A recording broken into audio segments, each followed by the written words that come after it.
नमस्कार, बहुत स्वागत है ज्योतिष जराट के कार्यक्रम में आपके साथ। मैं हूं आपका एस्ट्रो फ्रेंड संतोषी। बात आज ज्योतिष के एक ऐसे विषय पर जिसके बारे में बहुत सारी चीज़ें आप लोग इधर उधर किताबों में पाते हैं, लेकिन प्रमाणिक और प्रमाणित कितनी हैं ये तो वक्त और अनुभव के तराजू पे तौलने पे ही पता चलेगा। किताबों का आधार, जहाँ तक मैंने बार बार आप लोगों से जिक्र किया, अगर आप ज्योतिष विज्ञान में रुचि रखते हैं तो किताबों का आधार सिर्फ उतना हो कि आप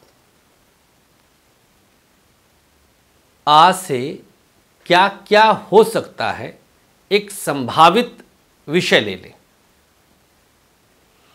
मुझे लगता है कि ग्रहों का गुण धर्म स्वभाव में भी अब परिवर्तन आने लगा है, क्योंकि परिस्थितियां बदल गई हैं।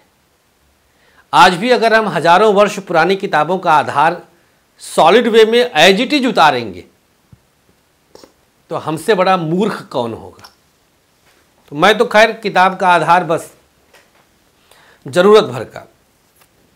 विषय है आज का कि एक से अधिक ग्रह किस प्रकार से फल देते हैं। दो ही इसका आधार है। एक, वो ग्रह आपस में शत्रु हैं या मित्र हैं। अब यहां पर एक और ब्रांच निकल करके आती है, और वो ब्रांच है मान लीजिए कि कोई ग्रह अपने घर का है। जैसे सपोज चंद्रमा कर्क का हो और उसके साथ मंगल बैठ जाए। ये उदाहरण हमने दिया। कर्क राशि में चंद्रमा सुग्रही हो गया और मंगल वहां पर नीच का हुआ। तात्कालिक रूप से प्रथम दृष्टया दुनिया एक ही चीज जानती है, नीच भंग राजयोग, जबकि हमने बताया था कि ये सबसे बड़ा वहम है। अनावश्यक रूप से कुतर्कों के द्वारा सिद्ध करने के लिए लाखों लोग मिल जाएंगे, लेकिन वास्तविकता यही है कि मंगल वहां पर नीच का फल देगा और चंद्रमा वहां सुग्रही फल देगा। इंडिविजुअल दोनों के फल रहेंगे। आप मर्ज मत कर दीजिए, मर्ज करेंगे तो फल में अंतर आ जाएगा। चंद्र मंगल को बहुत लोग महालक्ष्मी योग भी मानते हैं, लेकिन मैंने कभी इस स्थिति में नहीं पाया है। हाँ, चंद्रमा उच्च का हो, उस पर वहां पर मंगल, ऐसे वृषभ राशि में चंद्र मंगल साथ बैठ जाएं, आलीशान है, भगवान कसम आलीशान है, आलीशान है। इससे अच्छा कुछ हो ही नहीं सकता है। आपको बस एक बार इसको समझने की आवश्यकता है। तो चंद्रमा मंगल अगर साथ जुड़ गए तो आप समझ लीजिए कि आप ऐतिहासिक रास्ते पर चल पड़े। किस दृष्टिकोण से? सिर्फ चंद्रमा के दृष्टिकोण से। जैसे ही मंगल का फल आएगा, मंगल की दशा अंतर प्रत्यंतर सूक्ष्म प्रत्यंतर प्राण दशा गोचर से चंद्रमा से मंगल दृष्ट हो जाएगा, आप पर मंगल के नीच का प्रभाव पड़ना ही पड़ना। तो दो ग्रह मिल करके कैसा फल देते हैं, पहले ब्रांच की तरफ हम आते हैं। अगर दोनों परस्पर आपस में मित्र हैं, जैसे मान लीजिए बुध शुक्र की युति है, कहीं पर बृहस्पति सूर्य की युति है, सूर्य मंगल की युति है, बृहस्पति मंगल की युति है, शनि शुक्र की युति है, अर्थात तात्कालिक मित्र जो परस्पर मित्र ग्रही हैं, दो मित्र ग्रह हैं, दो से अधिक आप अपने से कैलकुलेट कर लीजिएगा। तो ऐसी स्थिति में, ऐसी परिस्थिति में कई प्रकार के गुण बढ़ जाते हैं। कौन कौन से गुण? हम बुध और शुक्र को उठाते हैं। बुध का गुण जो है, जैसे चंचलता, सदाबहारी, बहुत सदाबहार ग्रह है बुध, बहुत हरा भरा ग्रह है, बहुत पार्क वाला ग्रह है, बहुत इंजॉयबल है, बहुत ह्यूमरस है। और शुक्र भोग विलास शुभता, ये सब सारी चीज़ें।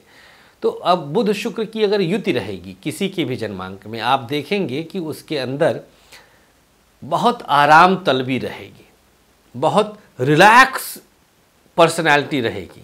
बहुत, जैसे आप लोगों ने देखा होगा कि जो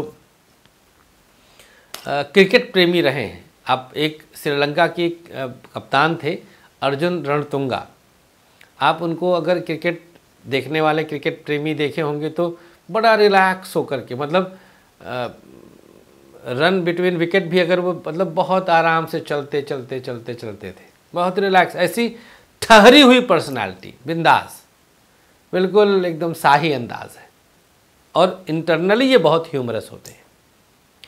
तो जब दो मित्र ग्रह बैठते हैं तो गुणों की वृद्धि कर देते हैं, और जैसे ही शत्रु ग्रह बैठ गए आपस में, अब वहां पर कोई स्वगृही है या शत्रु राशि में ही बैठा है, तो स्थिति ज़्यादा भयावह हो जाती है, करेला नीम चढ़ जाता है, बहुत कुछ बुरा होता है। हाँ, एक यहाँ पर स्थिति ये है कि ये जो बुरा होने वाला होगा और अच्छा होने वाला होगा, ये अपनी अपनी दशाओं में, अंतरदशाओं में ही दिखेगा।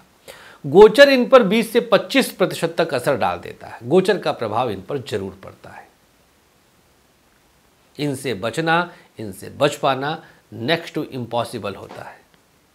तो युति फल इस तरह से ही समझा करिए कि मित्र रहने पर दोष खत्म होता है, गुण बढ़ जाते हैं, भले ही छठे और आठवें के स्वामी की युति हो, परस्पर जो भाव रहेगा वही प्रभावी होता है। कुंडलीगत भाव जो होता है वो उतना प्रभावी नहीं होता है। जैसे मान लीजिए कि अब जैसे मान लीजिए कि मकर लग्न है, छठे का स्वामी बुध हो गया और ये शनि के साथ बैठ जाए, तो शनि लग्नेश और बुध खष्ठेश, मकर लग्न, लेकिन तात्कालिक रूप से परम मित्र होने के कारण बुध कुछ भी नुकसान नहीं कर पाएगा। जैसे नुकसान कुछ आर्थिक दंड दे दिया, कुछ पैसे कहीं मान लीजिए कहीं 10 लाख फंस गया, लेकिन कसम से 11 लाख की व्यवस्था रहेगी अगले पल, मतलब 1 लाख का लाभ हो गया।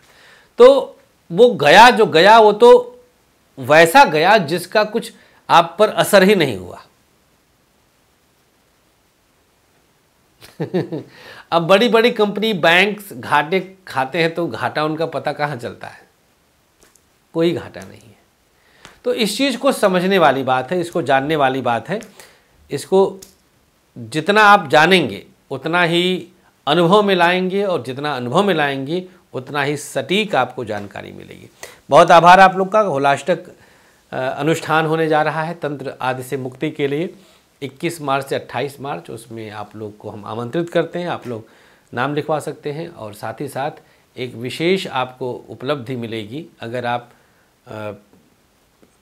जो है ग्रह दीप मंगाते हैं। अनुमति चाहेंगे, हंसते हंसाते रहिएगा। नमस्कार, श्री कृष्णा, श्री राधे।